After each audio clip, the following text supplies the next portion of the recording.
Je suis Martial Akapo, avocat au barreau de Lomé.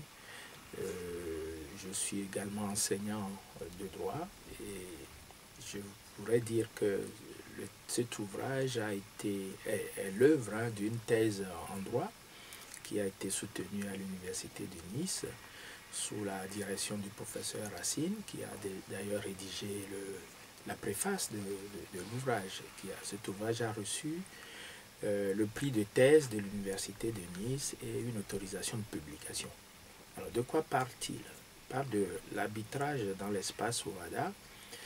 Lorsqu'on sait que 17 pays de l'Afrique subsaharienne ont décidé d'adopter le même droit des affaires pour assurer une sécurité juridique et judiciaire aux investisseurs, ils ont naturellement choisi d'adopter l'arbitrage comme le mode usuel de règlement des litiges issus du droit des affaires qui est organisé par des actes uniformes, des règles qu'on appelle les actes uniformes qui régissent le droit des affaires, le droit des sûretés, le droit des sociétés commerciales, le droit général, le droit commercial général, les procédures collectives, etc. Et donc l'arbitrage a été vu comme le moyen le plus sûr de régler des litiges commerciaux pour rassurer les investisseurs.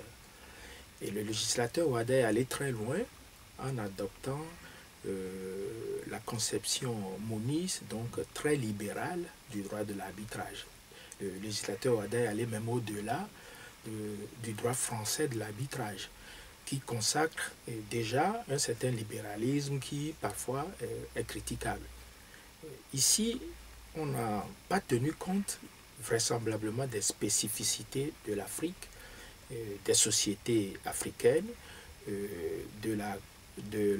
on n'a pas considéré en réalité que des personnes physiques ou morales pouvaient être considérées comme faibles vis-à-vis d'un co-contractant dans le cadre du règlement par voie d'arbitrage des litiges.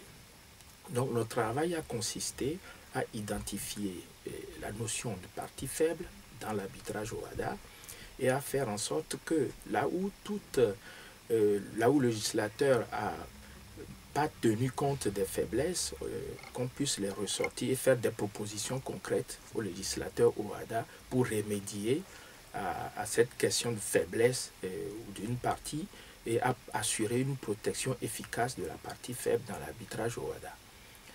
Évidemment, le législateur n'a pas tenu compte vraiment des faiblesses dans la définition des notions d'arbitrabilité, de l'ordre public de protection, et ça a laissé beaucoup de boulevard, si l'on peut parler ainsi, à un certain nombre de personnes physiques et morales qui avaient besoin d'une attention plus particulière de la part du législateur.